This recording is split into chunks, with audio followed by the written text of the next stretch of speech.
Hey everyone, welcome to Dad's Den of Pop Culture. It is a board game review day, looking specifically at Star of the Empire Strikes Back Wars, the Hoth Ice Planet adventure game. Let's see if we could do... Kilroy was here. So this is a game that I would have gone friggin' nuts over when I was a kid, and I didn't know it existed until recently. And this is a replica version of the game. And you see it looks like an old box. If we get right up close, all that white, all these little creases, they're printed. It's all fakery. And this is also one of the sort of replica action figures inside. So let's take a look at this game. Is it worth the time? Is it worth the trouble? Get maybe a closer look. It's a great box cover. I love that scene. See what the sides look like. We'll put that down here. All right. Now, components-wise, I'll just hold these up at first, and then we'll shift the view. So first things first, like I said, we have the retro collection replica of Luke in his little, well, I was going to say X-Wing pilot thing, but I guess in this case he's in a snowspeeder. And it occurs to me now, was that the original? I guess it probably is. I don't know. I thought it looked different. I have one, but I might just have like X-Wing pilot. And when I was a kid, I might have just treated it like it was Luke. So we got that. We have rules. Travel the dangerous ice planet Hoth and become a Jedi Knight. Ages 8 and up. There is a spinner, and the spinner is quite important to the game. As you'll see as we go through this, we have two sorts of cards. We have the incident cards. Yoda teaches you to master the Force. Draw 2 Force cards, which brings up the other kind of card we have, which are the Force. And on the back, the Force. Yeah, so these are kind of like, it's almost like Monopoly money. It's just to keep track of how many points of the Force you have. Now, here is, to me, a real highlight for this game. Always a highlight for me. And that is the playing pieces. Let's see how close we can get, and it'll stay more or less focused. Actually, we can do that. So we have Millennium Falcon in 4 beautiful colors. And it's not a bad little Millennium Falcon. They did a good job with that. And 1 snowspeeder in orange. All right. Always a big deal for me as a kid. I loved playing pieces that looked like something as opposed to playing pieces that were just basic pawns. They work just as well. But that's just how I was. And what's on the back here? We see some kids playing the game and having a good old time. And of course, the original would not have had Disney on it because they didn't own it at that point. There we go. All right. So there we go. So now, let's open up the board and take a look. And for that, I'm going to shift the view of the camera. So there will be a quick little cut.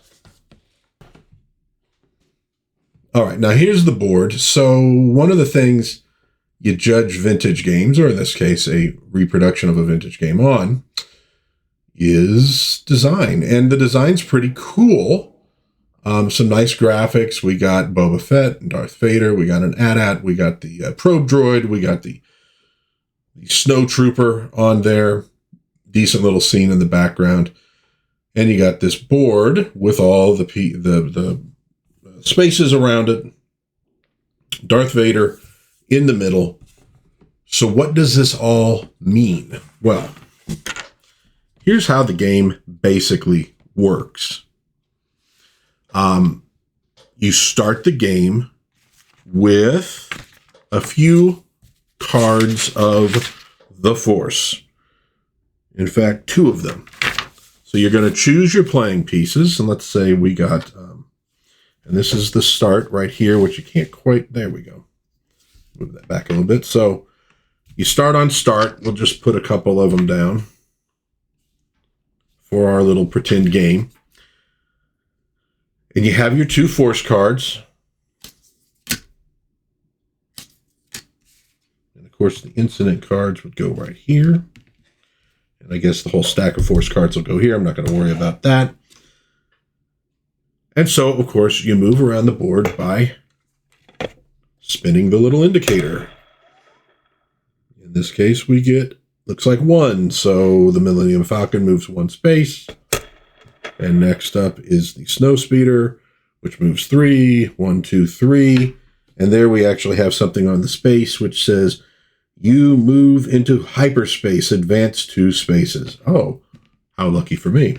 Because that brings us to one of these challenge spaces. Now, what you do with these challenge spaces is you have to risk some Force cards to try to gain more Force cards, but you might, in fact, lose your Force cards. Now, you notice it says 1 to 2, and that indicates the number of cards that you have to, at a minimum, play.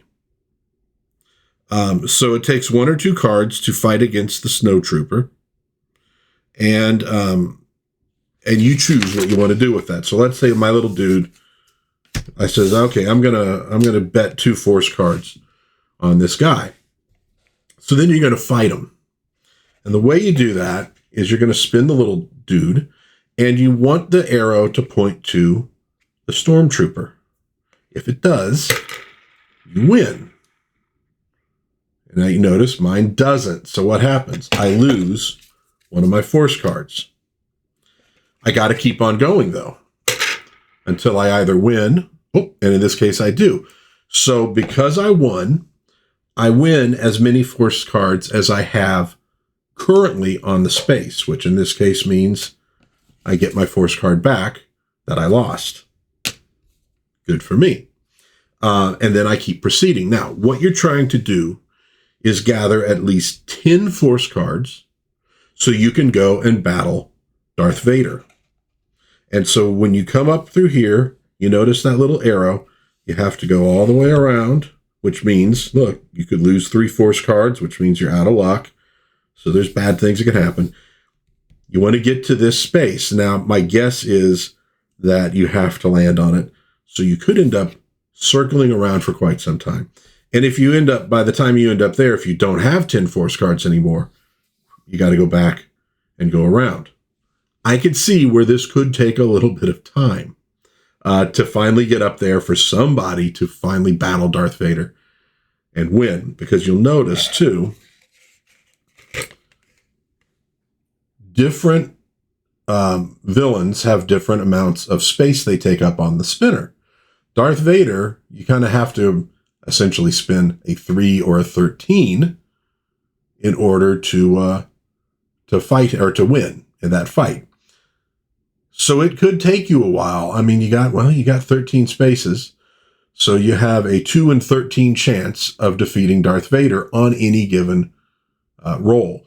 But since you got to get up there with 10 cards at a minimum, right? You got 10 chances. So you have a pretty good shot once you get up there, but you could lose all of those Force cards and have to start all over again, which would probably just about drive you crazy. And that's the one thing with this game that I'm not positive about. And I have not looked at every single incident card. So let's look at a few of them and get an idea of what they hold. You were caught in a blizzard on Hoth. Move back 2 spaces. Okay. You were caught. Oh, well, that's the same one. It looks like one thing I need to do is shuffle all these things. Your ship malfunctions. Move back 1 space. Let's go a few in. You encounter the dark side of the Force. Lose 1 Force card.